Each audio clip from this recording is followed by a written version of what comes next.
Take a look at what happened. I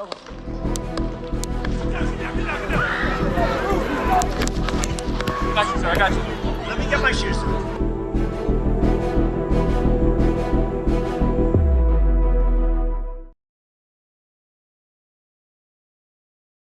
It all unfolded in a flash. Donald Trump was shot at during a rally in Pennsylvania. About 6 minutes into his speech, there was a series of popping sounds.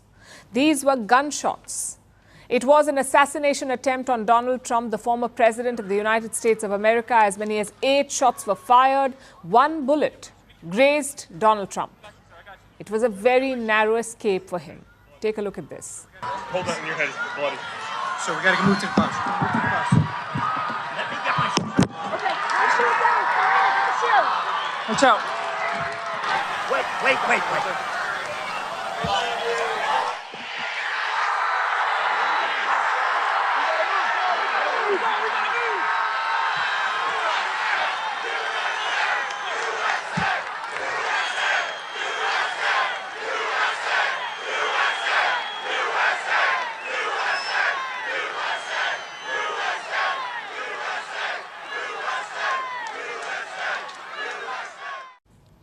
That's an extremely powerful image. Trump is doing fine now, but this shooting could have a far-reaching fallout. It threatens to upend the US presidential election, and it exposes the rot in American democracy. We'll discuss all of it tonight, from what exactly happened to who the attacker was and how he managed to target a former US president. It's been 48 hours since the shooting. A lot of questions remain unanswered. Here's what the investigators have managed to piece together so far, starting with the identity of the attacker, 20-year-old Thomas Matthew Crooks. He was the one who fired the shots. He wasn't at the rally. Some spectators saw him outside. They say that he was behaving in a strange manner, so they tipped off the security officials. But before they could get to him, he opened fire on Donald Trump. He was stationed at a nearby building, less than 450 feet away from Trump. The attacker was at an elevation, so he had a clear line of sight to Trump. Some eyewitnesses saw him just moments before the attack. So we're standing there, we're pointing at the guy crawling up the roof. And he had a gun, right? He had a rifle. A rifle. We could clearly see him with a rifle. Absolutely. We're pointing at him. The police are down there running around on the ground. We're like, hey, man, there's a guy on the roof with a rifle. I said this in my last video. I don't know about you guys, but something just doesn't sit right with me on this story. And I'll tell you why. So this 20-year-old guy called Tom Crooks has no social media presence. That alone sounds suspicious to me. However, FBI claimed that he only had a Discord account and they couldn't even find anything incriminating on it because the account was even deleted after the shooting. So FBI found no criminal record of this guy, no mental health record of this guy, and as of today, not a single person has provided a single useful information as to why this guy would target the former president of the United States. The only record we have is his former classmate saying this. A kid that was always alone, he was always bullied every day. He was just an outcast. I want to say he was a loner more because he was quiet, but like he was just bullied. Like he was bullied so much. However, Crooks' guardian counselor for the past 3 years in the school said this. Jim Knapp, who worked at Bethel Park High School for 30 years, said he was Crooks' guardian counselor for the last 3 years at the school. He described his former student as quiet, intelligent, cooperative, and well-spoken. Knapp said he noticed that Crooks spent most of his time with a group of about 5 boys. During Crooks' sophomore year, he would often sit alone in a cafeteria. Knapp said he later learned that Crooks' schedule that year did not align with that of his closest friends. He further went to say that he chose to talk publicly about his relationship to Crooks because of reports that the young man had been bullied at high school. Allegation that the guardian counselor adamantly denies. I know for a fact he wasn't bullied in school, Knapp said, because if he were, I would have known about it.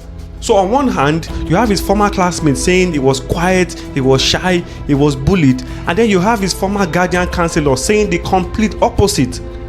I mean, for me, that's red flag number 1. But this is where it gets crazy. They said they found explosives in his car and in his house, but miraculously he had no ID on him. But the FBI claimed they were able to identify him through the help of a DNA and facial recognition technology. But wait a minute, how do you accurately identify someone using facial recognition technology if the person was shot in the face? And on top of that, they claimed that they used DNA to identify him. But how do you get a DNA of someone that never had a criminal record?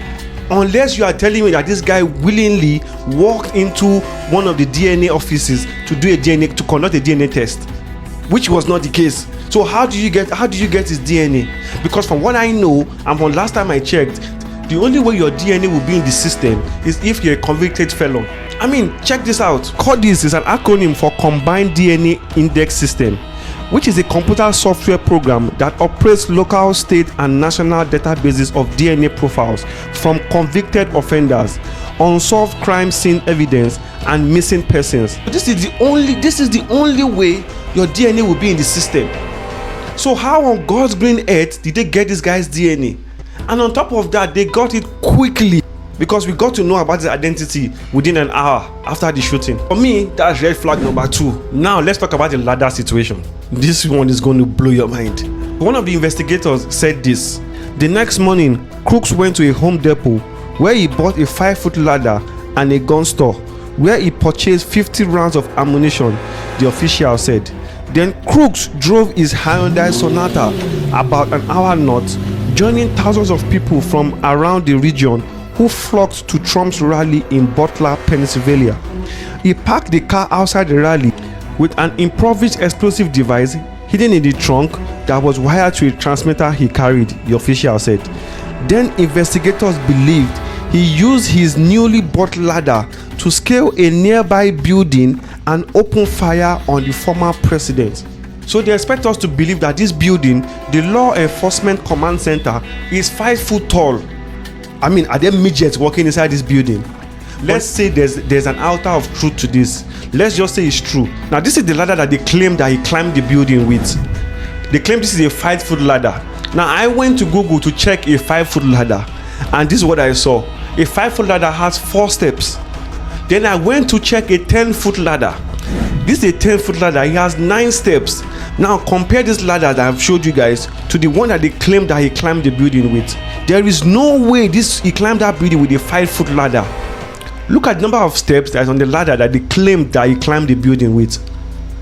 And you decide for yourself, is this a 5-foot ladder or is this a 10-foot ladder? Just count the steps yourself. Now that I've established the fact that he climbed with a 10-foot ladder, this is the car that he was driving, a Hyundai Sonata.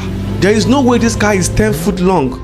But let's just say the car is 10 foot long. So are you telling me that this guy carried a 10-foot ladder alone into this car? So unless this guy is Clark Kent or Superman, there is no way he did this alone. He drove all the way to the Trump rally and he carried this ladder alone by himself. It is impossible that he did this alone. And on top of that, not a single counter sniper was placed on top of the building. They were all placed inside the building. And when they asked the head of Secret Service why was nobody placed on top of this building, this is what she had to say. That building in particular has a sloped roof at its highest point. And so, there's a safety factor that would be considered there, that we wouldn't want to put somebody up on a sloped roof. And so, the decision was made to secure the building from inside. You have got to be kidding me. They couldn't put agents on the roof because it was sloped. My driveway has a bigger slope than that roof. And it's funny how, the Secret Service agents had no trouble navigating that dangerous slope when they were on the roof after the gunman had shot Donald Trump in the side of the head. There they are on that dangerous roof called Workplace Health and Safety. Basically a cliff. Basically, it's also funny how the Secret Service agents, when they were poised behind Donald Trump during his speech, were on a sloped roof. Have a look at this vision. Here's the Secret Service agents, the snipers, behind Donald Trump while he's speaking. That looks to me, Caleb, it looks like very slopey. Exactly. Because how do you explain this or this? Because all of a sudden, after the shooting, they all suddenly forgot about the slope and they felt so comfortable standing on that same roof. Now, I don't know if this was staged or not, but I am 100% certain that there are too many red flags in this story to make me believe that this guy wasn't acting alone. So this begs the question, if they are willing to lie about something so blatant as this, What else are they lying about? Let me know what you guys think in the comments below. Follow me on all my socials, and I'll see you guys in the next one. I'm out.